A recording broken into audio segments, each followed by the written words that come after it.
So, come in. Yes, please. Assalamu alaikum. Ready? Sir. Now you can introduce yourself to all of us, please. Sir, my name is Aksam Khalid. I was born and raised in Jadamala, that is a district of Islamabad. So I shifted to Lahore in 2007, and then I shifted to Islamabad in 2020. So I did my master's in computer science from LUMS and bachelor's in computer science from UIT Lahore. So during UIT, I was the vice president and co-founder at Happy Faces, that is a social organization. Similarly, apart from this, in professional life, I have 4 years of experience working in the software industry. Aksam, you come from Faisalabad. Sir. You just tell us something about Faisalabad district. So Faisalabad was the first planned city of British India. It was planned, the first name was Lailpur, given by Major Lyle in 1892. And then it was changed to Faisalabad in 1972 to shifted to King Faisal, named after him. So similarly, there is a famous place, Ghantaghar, which is designed from Union flag. There are 8 different markets or bazaars in Ghantaghar. They all tend to then comes towards Ghantaghar, which is the center point of Faisalabad. So apart from that, there are many famous personalities who belongs from Faisalabad. Arfa Karim, she's a young IT professional of Pakistan. Then different, Noor Jahan. Then also different, poets, and also different actors, professionals from different institutions. They belong from Faisalabad. Also, it is the industrial hub of Pakistan as well. What is the population of this Faisalabad district? So it is around 5 million. 5 million? Have you seen the figure, or are you just guessing? So I read it somewhere, so I'm not sure about it, but I read it. It is when a guess. It became civil division. So not sure about that. Do you know how many districts are in the province of Punjab? So 36. 36. And how many are the civil division? So not sure about that. What is the political structure, political governance structure of Punjab province? So in terms of political governance structure of the province of Punjab as per constitution. So there is a constitution assembly, provincial assembly, that is in Lahore. There's a chief minister. Then governor is representing the state. Then there's DIG or IG Punjab, who is representing the police. Then there are different departments. In federal, there are divisions, and provinces, there are departments. And there are, in departments, then there are secretaries, and also directors, deputy directors, assistant directors, and section officers. What is the total population of Punjab province? So not sure about the exact figure. Do you know something about the demand for creation of province of South Punjab? Sir, what is this demand? So basically, they want to create a new province in South Punjab, and current government has also taken steps to the creation of this province. Like they installed DIG and DPU as well, and also they announced the creation of a secretariat in Multan. So these are the steps that they have taken to create a South Punjab province. So can you tell us what is the latest about this CPAC? What are the latest news, CPAC? So in terms of CPAC, so the investment has increased to $75 billion. And now the current phase is to develop the special economic zones in Pakistan. And China, they are investing in terms of, building infrastructure like roads, energy sector, and special economic zones. So currently there was a understanding between Pakistan government and China government to initiate these special economic zones. And this is a recent development in terms of CPAC. One of the component of CPAC is connectivity. Sir. What is this connectivity? So basically they want to connect from Xinjiang to Gwadar, and they are revamping. Sir. So they are revamping Karakoram highway. Similarly, they are building different roads and infrastructure. Like you have from Lahore to Karachi, there is M2, M1, Sorry, M4. There M4. is a Road infrastructure, railway there is a infrastructure, railway, and there is a gas maritime. pipeline, There are also gas pipeline, sir. there is an oil pipeline, but there is one more connectivity. Cyber optic fiber cable also in terms of What going is this from. optic fiber? So basically, optic fiber enhances how the data flows from one point to another. It increases your connectivities, increases the amount of data that is being transferred per second or per millisecond. Similarly, for optic fiber, so it is more reliable as compared to the conventional system that we're using in terms of transferring data. And similarly, it will enhance the penetration of internet in our, in GB and in KPK, where penetration of internet is low at present. Similarly, optic fibers, the cost is high in terms of installation, but in terms of maintenance, it takes less amount of time, less amount of money. But if damage is done, then optic fiber can be costly. But installation and giving the speed of the internet and speed of delivery of data, that is very high in terms of optic fiber. They say that it passes through the ocean also. Sir, marine cables, basically they are Marine cable. Sir, marine cables who are Pakistan is connected with some through this marine cable.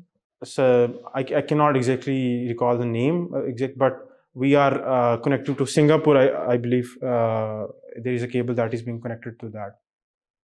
What do you see? How do you see this role of social media? What are its advantages for the society and what are its fallout? So basically, social media, it is a two-pronged thing. There are pros and there are cons as well. In terms of pros, if we see, like people are doing businesses, they are connecting to people more quickly, and you can raise voices. Like if I give an example, like in Arab Spring, what people were doing, they were managing how the protest and when the protest will be gone. They're managing all these things through social media.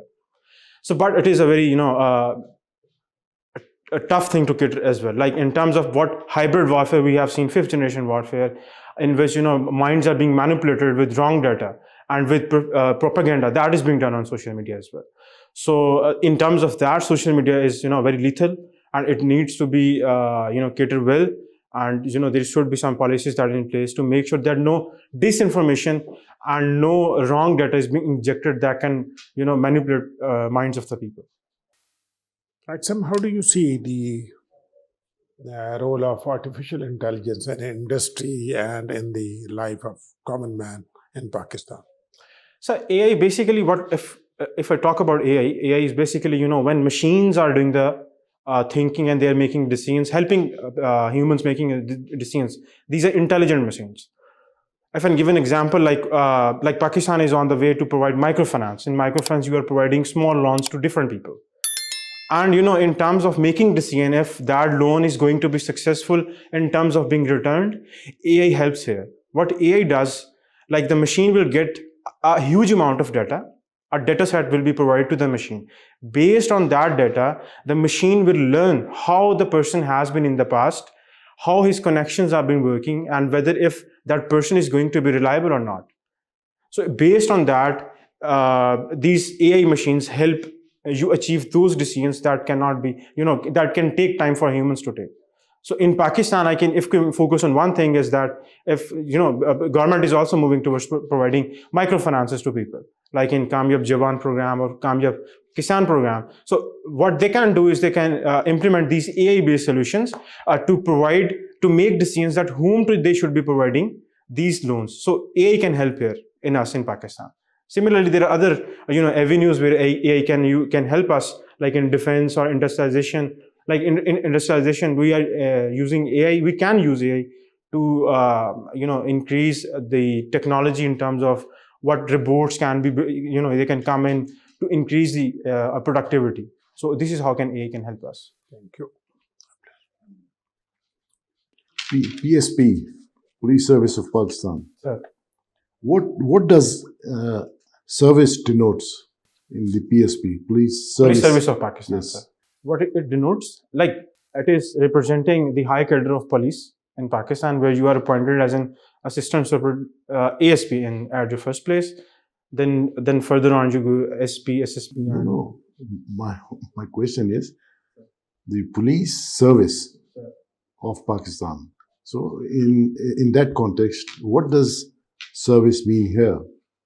In terms of, I can like serve the nation in terms of reducing the malaise that is in the society, and to make sure that people are safe and make sure the rule of law is ensured. Good. What do you know about police order? Can you just tell us about some measures proposed in the police order 2002 for improving the working of the police? So I have limited knowledge on this, but like in police order, what they did, like to enhance the internal accountability mechanisms within the police, and different institutions then were established, like National Police Bureau. If I'm not wrong, then so I have limited knowledge on this police order. You that is your second choice, and I apologize. you will be asked about police order 2002 and the features of police order 2000. There are some very important measures were proposed, which unfortunately could not be implemented because of political engineering, because of politics. So you should know about it. Okay, Yeah. You will definitely be asked this question. So, what is the organizational tree of the provincial police structure? The organizational tree, right from top. So in term IG, there is an Inspector General Punjab, like IG of every province. What is he known as now? He used to be IG about 15, 20 years back. But now, under the police order, the nomenclature has been changed. Son, I'm unaware of that. You should know about it. That the provincial police officer, and then what? After him, DIG. what follows? DIG. No, Then you have no idea. I'm not sure, sir. Sorry. You have no idea. What is the role, or what is the role that the bureaucratic machinery of the country can contribute in the development of the country? So basically, what bureaucrats are doing, they make sure the policies, that instructions which are being given, policy instructions that are being given, they devise those policies and then they implement those policies. So what they can do is they can make sure that policies that are being developed, the right mechanisms are being followed, and the policies should be according to the ground realities of what Pakistan, the problems that Pakistan is facing. So in terms of that, like there should be these rent-seeking activities or these rent-seeking practices should not be followed. They should be transparent. The work should be it should be speedy, and the policies should be it should be based on the ground realities. So this will bring Pakistan, put Pakistan in the right direction, and then it will bring development within Pakistan. Greta Thunberg. Sir. She is your favorite personality. How did she shot into prominence in no time? So the world, what she's doing is she's highlighting the most prominent and most dangerous problem that the world is facing, which is climate change. She's highlighting that problem that the world leaders are not taking this seriously. They are making promises, but they are not fulfilling that. So this is what she's highlighting. This is what she is campaigning for, and this has put her to the limelight. What methodology is she following to do that? Sir, she is doing strikes.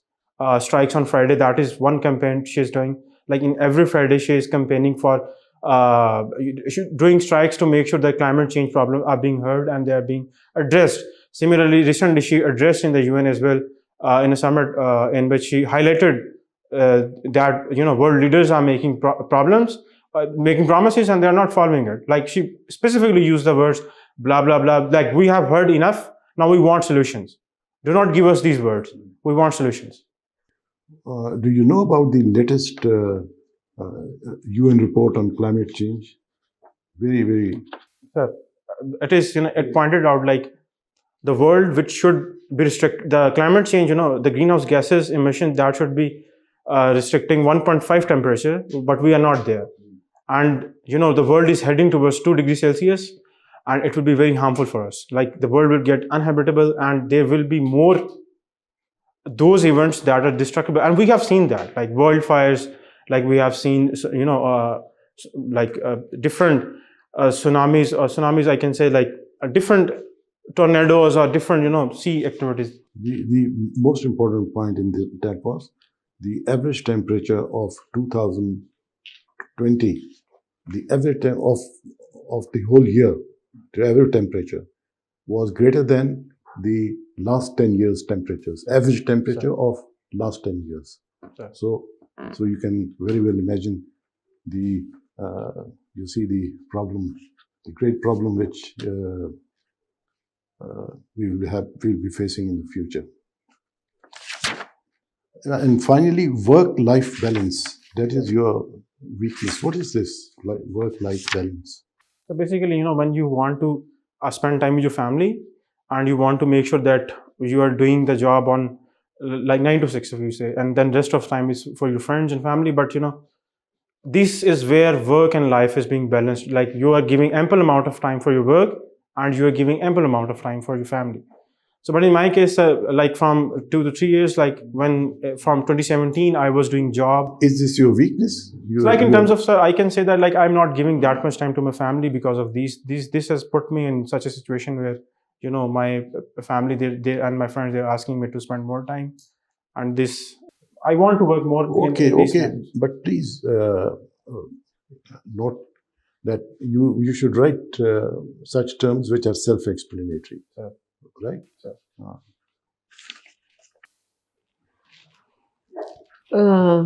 Aksam, what was Stephen Hawking's view on AI? Exactly, I'm not sure what he said. But he said, like, future belongs to AI, and like AI will have a very important role in what humanity will do. You're guessing. Okay. Foreign service is also one of your choices. Is it because you like traveling? My brother, he's in foreign service, so I have an inspiration from him as well. And similarly, presenting Pakistan on the international forum. And we need that, basically. We also need that because Pakistan need to be represented at the world international arenas. Because when he was, like, he traveled for language training to France, what he was telling, like, Pakistan as being, there is one thing that media is presenting and there is one thing that is on ground. But one thing is that Pakistan needs to work is like representing our products, representing the true picture of Pakistan. Like people recognize who are Indians and who are Bangladesh, but they do not recognize who are Pakistanis. So that motivates me, to work for our country on the international arena, and we need that. And this is the one motivation for me to work in foreign service of Pakistan. That's very inspiring, but your products are basically Ministry of Commerce. And if your economy is not export-based or your exports are weak, how you are going to do that sitting in an embassy when the products that are expected of you to sell are so difficult because there is not much sustainability in those supplies? One thing is economic diplomacy, and one example is in terms of this is what mango diplomacy, what Pakistan has done. Like we are giving our top product to different countries and different embassies in all over the world. Now this is what it is doing. It is representing a very positive picture of Pakistan and what we can do for the world and what products we are producing. Similarly, sitting in the embassies, you are talking to the high authority people who are working, who are in the power sector of that country. And you can, present dossiers, you can present documentaries, you can present, what Pakistan is doing and what Pakistan is capable for. You can invite them to invest in Pakistan. And these things can only happen when you set the ground at your level, and then, your higher authorities then come on and then sit with them and then finalize those things. But it is your responsibility to make sure to present Pakistan in such a manner that, those countries are hearing us and they know what we are doing and what we are capable for. So this is what embassies can do. What's happening in Afghanistan? Ma'am, first of all, like American withdrawals in August 2021, Then, Taliban took over. After that, there is an ongoing humanitarian and economic crisis that is being building up in Afghanistan, because foreign reserves of $10 billion are being freezed, and they are in dire need of economic aid. Like Pakistan recently provided 5 billion rupees to Afghanistan for the help, but this is one thing that is taking very serious shape in Afghanistan right now. So there is no political problem there. Like political turmoil can go on, it can happen, and what the world and what Pakistan is proposing is an inclusive government, and there are different ethnic realities that are on ground, like Uzbeks, Tajiks, Northern Alliance, then Pakhtuns, Pashtuns, there are different realities on ground, and Taliban's need to make sure that the government that is going to be installed in Afghanistan is inclusive, and it represents all people from all ethnicities. So this will be one challenge. The other challenge will be to make sure that human rights are being given to these women, children, and this is the one concern that the world is looking for them to address, given that we have seen these things in the past, when from 1996 to 2001 they were in Afghanistan. So at that time, conditions were not good for women and children in terms of education and job and other things. So this is one thing that is shaping up in Afghanistan as well. Thank you. Why do you think the Americans left? And was it in haste or was it planned? Ma'am, they knew there are multiple factors here. They knew that this is an unending war, and the ground realities are not favoring them in terms, like, they want to establish their presence there, but they knew at one point that this is not going to happen. Similarly, they want to focus more on China. Like what China is doing, China is challenging their hegemony, challenging their position in the world, and this is what America was looking for, to cater China more, to focus less on Afghanistan, because they knew they wanted to install a democratic government there. They were failed. They wanted to get what they wanted. They failed at the end, and the withdrawal was haste. Because they were expecting different results, and what the outcome was were very different. And it showed how the program base was evacuated within night, and with no intimidation. So that was purely a hasty withdrawal in terms of what America has done. So what's your view on AUKUS? In terms of AUKUS, that is a new alliance that is being built, shaping up, like for Australia, UK, and US. And what AUKUS is, Australia will get nuclear submarines from Britain with collaboration of US. Now, what this can do, like, there is a divide within, in ASEAN region as well. Malaysia and Indonesia, they're opposing this, because this will increase militarization or a proliferation of nuclear activity within that region. But there are, like, Philippines, who is always opposing China for its hegemony within South China Sea. So that one thing, they are supporting this one. So AUKUS is a new alliance, and they will be providing nuclear submarines to Australia, cancelling the France agreement with Australia that was going to happen. But eventually this will turn out to be a one major thing, and it can lead towards nuclear activity within that region. So why did they not include India in this? Because they have one alliance, what is Quad, and Quad didn't gave outcome to what America was expecting. They have seen this, like what in India and China, they were at the front. They came and in Ladakh and Galwan Valley as well. So America see that India is certainly not capable to cater China effectively what they want. So they shifted their focus now to bring European countries within that arena. So this is one thing they realized, and they put more Then focus. why do you think they have this strategic alliance with India? They want, India is sitting where they can, can cater China at some point in Indo-Pacific, like, because when China leaves Shanghai, it comes through Strait of Malacca, it comes to Indian Ocean, and there you go. India is sitting there. So this is where US wants India to cater maritime security in terms of not giving China enough breathing space. So that's why they will rely on India as well. Thank you very much. Thank you, ma'am. Okay, Aksam, what do you know about the Hindu nationalism? And can you name a few of their reformers and their achievements?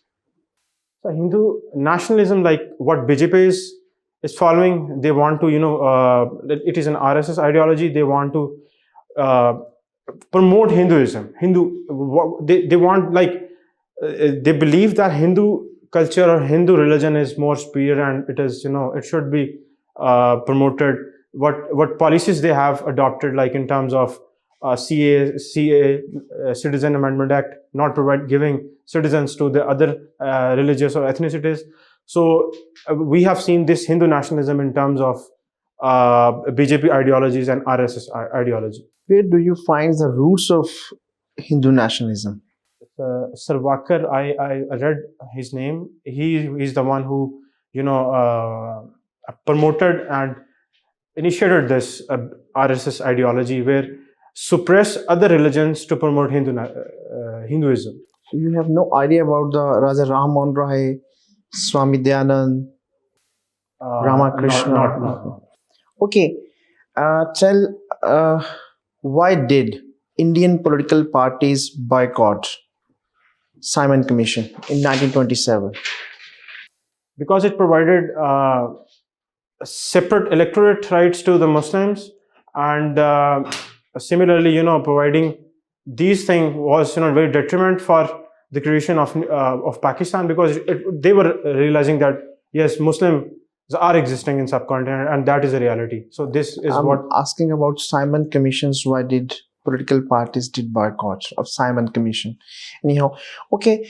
Have you definitely have read about the Simon Cabinet Mission Plan? It was divided into two parts. What was the long-term plan given by the Cabinet Mission?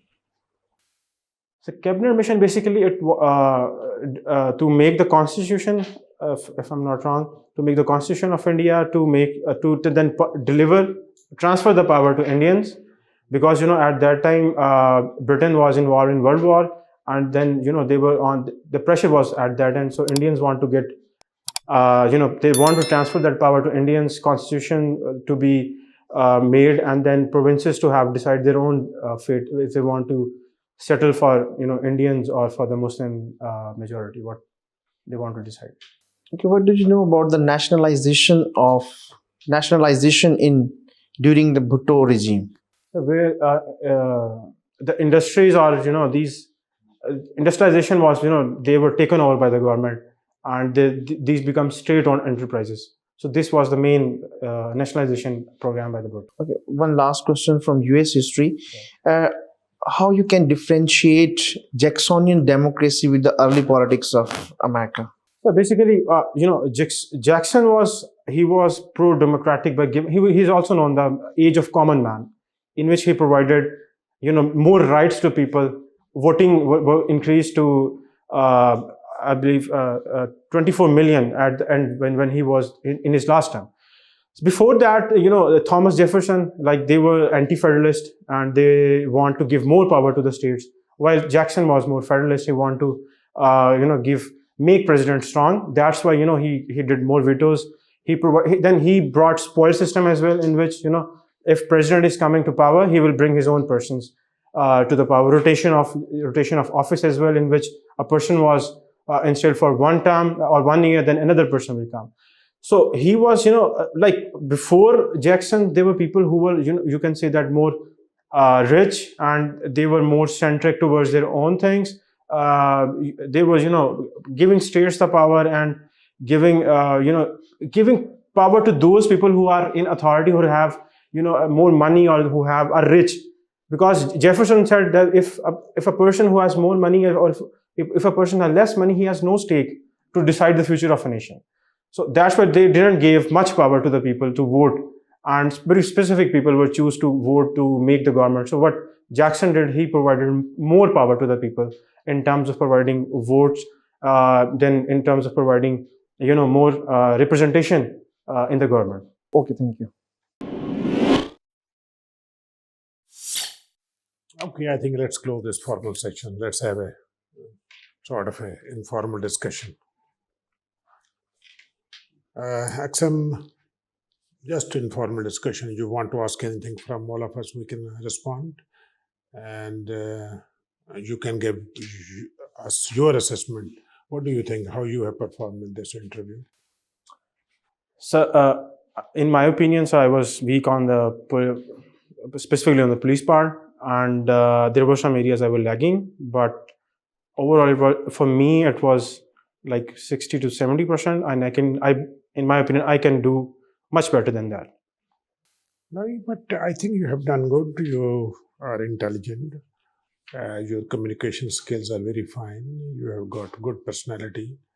When you will go, तैयार होके जाओगे तो उस दिन you will impress more. And you are confident. Your knowledge base is reasonably good. But I think there is one area, a couple of areas which I would like to identify. Your introduction was too short and too sketchy. You could not create the first impression. That is a major flaw.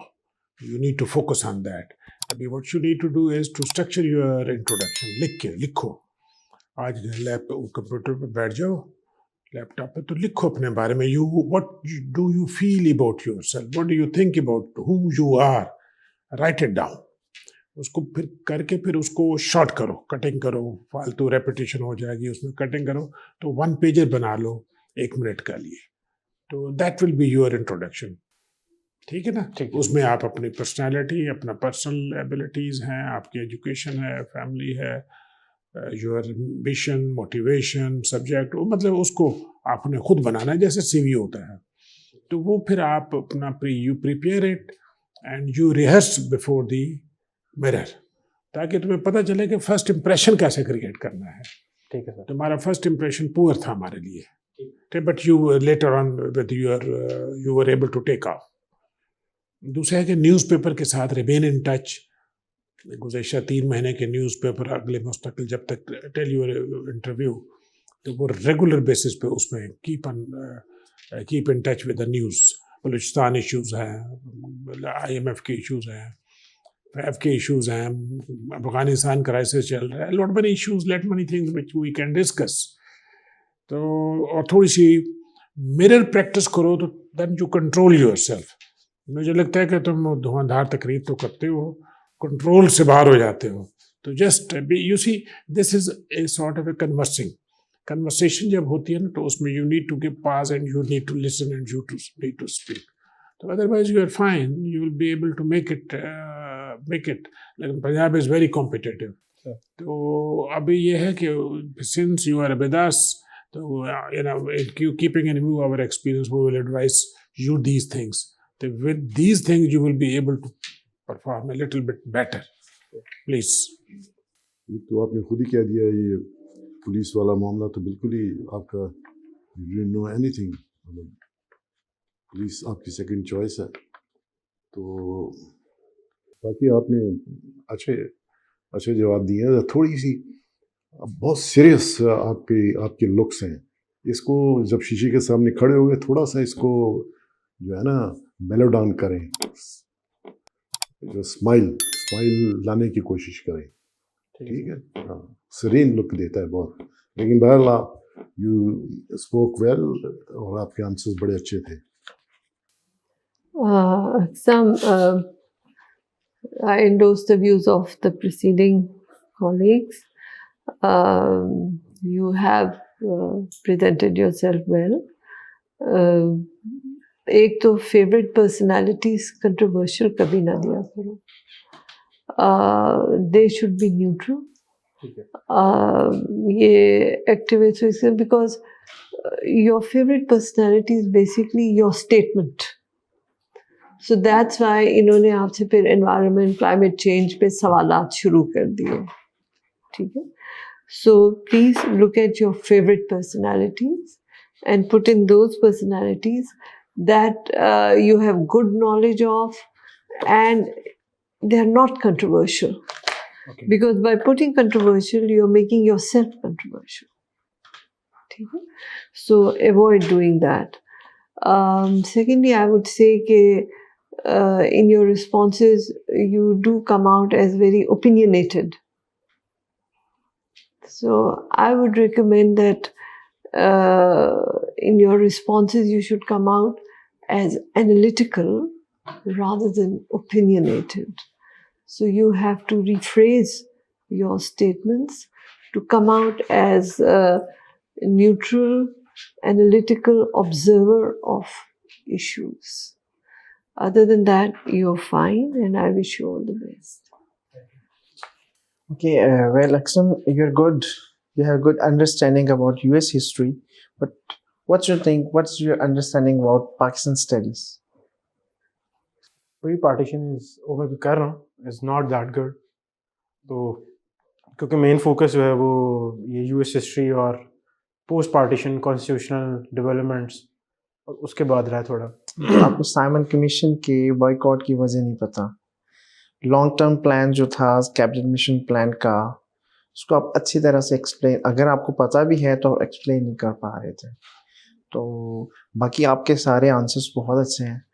तो ये थोड़ा सा अगर grey area तो इस पर थोड़ा सा देख लें कि बड़ी इंपॉर्टेंट चीज़ है कि कोई ऐसा नेगेटिव इम्पैक्ट ना क्रिएट करे कि ये बड़े बेसिक्स चीज़ें हैं. मसलन आप राइज ऑफ हिंदू नेशनलिज्म जो है, आप करंट नेशनलिज्म तो बता रहे हैं, उनके जो राइट विंगर्स हैं उनका पावर में आना, इसके जो ओरिजिन्स के बारे में जो है उसके बारे में आपका नॉलेज थोड़ा सा वीक है.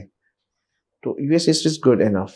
आपने बड़ा मुश्किल आंसर जो है जैक्सोनियन एरा का उसको कंपेयर किया, दैट्स फाइन इनफ. बाकी इस जो ग्रे एरिया उसको थोड़ा सा फोकस करें. Anyway, you are very good, but if you work hard, कब है इंटरव्यू? सेकंड को तो 2-4-5 दिन में अपडेट हो जाओ, ठीक है ना. तो उस अपडेट होने से ये हो जाएगा कि अभी जैसे तुम्हें कैसा अपना टोन भी कंट्रोल करो.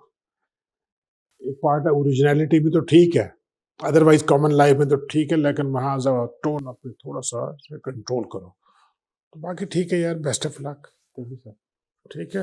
और अभी जो टाइम है इंट्रोडक्शन पे सब फोकस कर लो, अभी बहुत ही स्केची है. ठीक है सर. तो पहला इंप्रेशन खराब ना करो. ठीक है. ठीक है. Best of luck. Thank you sir. Thank you.